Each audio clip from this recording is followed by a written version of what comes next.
بسم اللہ الرحمن الرحیم۔ السلام علیکم محترم ناظرین، آج ہم حضرت نوح علیہ السلام کا واقعہ سنیں گے۔ حضرت آدم علیہ السلام کے بعد مشہور انبیاؤں میں سے ایک حضرت نوح علیہ السلام ہے۔ نوح علیہ السلام کی ولادت حضرت آدم علیہ السلام کی وفات کے 126 سال بعد ہوئی۔ آپ علیہ السلام کو 1000 سال عمر ملی، اس میں سے 950 سال تک آپ علیہ السلام اپنی قوم کو نصیحت کرتے رہے۔ حضرت نوح علیہ السلام کا اصل نام عبدالغفار تھا، لیکن آپ اپنی قوم اور آخرت کی فکر میں بہت زیادہ رویا کرتے تھے، اس لیے اللہ تعالیٰ نے قرآن مجید میں آپ علیہ السلام کو نوح، بہت زیادہ رونے والا، کے نام سے یاد کیا۔ آپ معمولی نعمتوں پر بھی اللہ تعالیٰ کا شکر ادا کرتے۔ حضرت نوح علیہ السلام کا اللہ رب العزت نے قرآن مجید میں 43 مقامات پر ذکر فرمایا، اور قرآن مجید کی ایک پوری سورت آپ علیہ السلام کے نام پر ہے۔ جب قوم نوح میں 5 نیک لوگوں کے مجسموں کی پوجا عام ہو گئی اور لوگ اللہ تعالیٰ کو چھوڑ کر مجسموں کی پوجا کرنے لگے، تو اللہ تعالیٰ نے اپنے بندوں پر رحمت فرماتے ہوئے انہیں سیدھی راہ پر لانے کے لیے انہی میں سے ایک بندہ حضرت نوح علیہ السلام کو نبی بنا کر بھیجا۔ اس وقت آپ علیہ السلام کی عمر 50 سال تھی۔ جب اللہ تعالیٰ نے آپ علیہ السلام کو نبی بنا کر بھیجا تو انہوں نے اللہ تعالیٰ کے حکم کے مطابق سب سے پہلے اپنی قوم کو اللہ تعالیٰ کی توحید کی طرف بلایا، اور وہ لوگ اللہ تعالیٰ کے ساتھ جنہیں شریک ٹھہرا رہے ہیں ان کی عبادت کرنے سے منع فرمایا، مگر قوم نے سرکشی کا مظاہرہ کرتے ہوئے آپ علیہ السلام کو جھٹلایا اور آپ علیہ السلام کی مخلصانہ دعوت کو ماننے سے انکار کر دیا۔ حضرت نوح علیہ السلام قوم کی سرکشی کے باوجود انہیں دن رات دعوت حق دیتے رہے۔ دعوت حق دیتے ہوئے حضرت نوح علیہ السلام کو 950 سال گزر گئے۔ انہوں نے بجائے دعوت حق قبول کرنے کے آپ علیہ السلام کو مختلف انداز میں دھمکیاں دینا شروع کر دیا، اور ساتھ ہی یہ بھی کہنے لگے، جس عذاب سے آپ ہمیں ڈراتے ہو وہ لے آؤ۔ جب حضرت نوح علیہ السلام کی دن رات دعوت ایمان اور بے مثال کوشش کے باوجود قوم نے دعوت ایمان قبول کرنے سے منع کر دیا اور عذاب کا مطالبہ کر دیا، تب اللہ تعالیٰ نے بھی بذریعے وحی آپ علیہ السلام کو آگاہ کر دیا کہ جن کی قسمت میں ایمان تھا وہ لا چکے، اب مزید ایمان نہیں لائیں گے۔ آپ وحی کے مطابق کشتی تیار کیجیے اور ظالموں کے بارے میں ہم سے کوئی بات نہ کرنا۔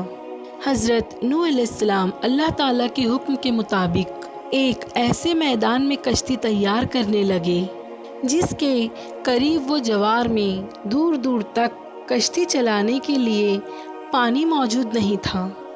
آپ علیہ السلام کی قوم کے کافر لوگ جب آپ علیہ السلام کے پاس سے گزرتے تو آپ علیہ السلام کا مذاق اڑاتے اور کہتے کہ یہاں تو دور دور تک پانی موجود نہیں ہے اور آپ پانی میں چلانے کے لیے کشتی بنا رہے ہو۔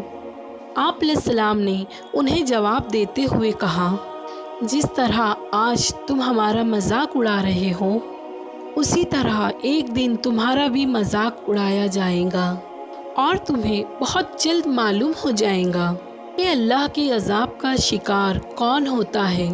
جب حضرت نوح علیہ السلام کشتی تیار کر چکے تو اللہ عز و جل نے حضرت نوح علیہ السلام کو حکم دیا کہ آپ خود بھی کشتی میں سوار ہو جائے اور میرے مومن بندوں اور تمام حیوانات میں سے جوڑا جوڑا کشتی میں سوار کر لیجئے، مگر کفار میں سے کسی کو بھی کشتی میں سوار نہ کرنا۔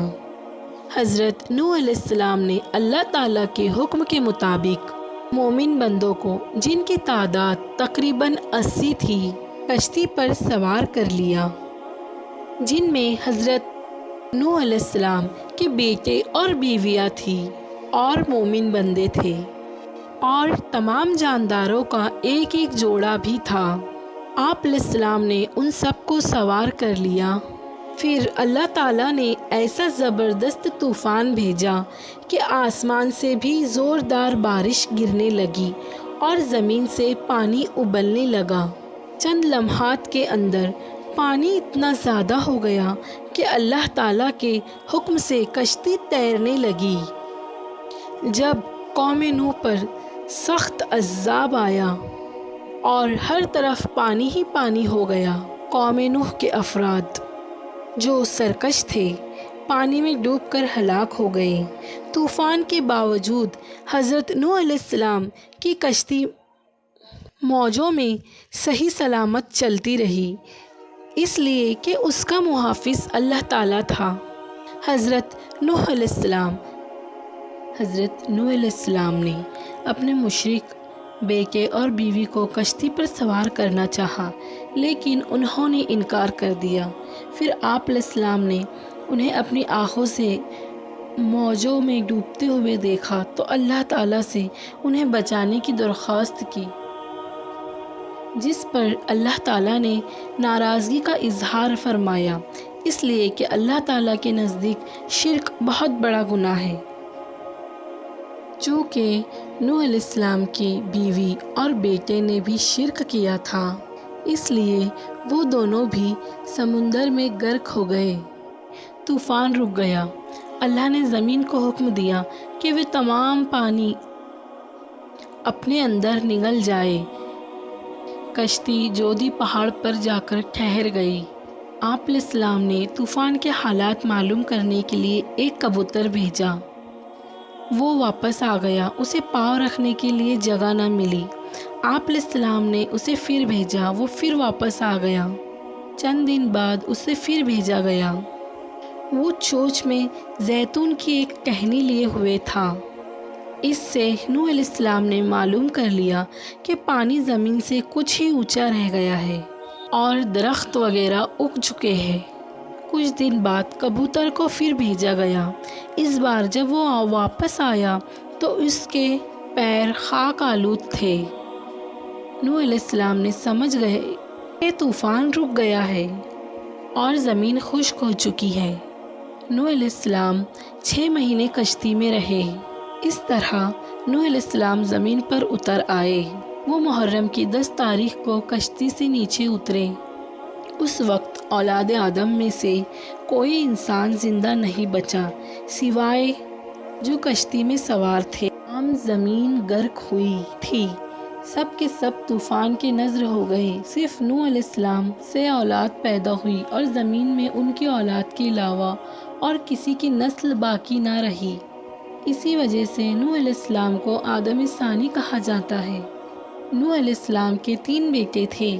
جب نوح علیہ السلام کی وفات کا وقت قریب آیا تو انہوں نے اپنے بیٹوں کو وصیت فرمائی کہ میں تمہیں 2 کاموں کا حکم دیتا ہوں اور 2 کاموں سے روکتا ہوں۔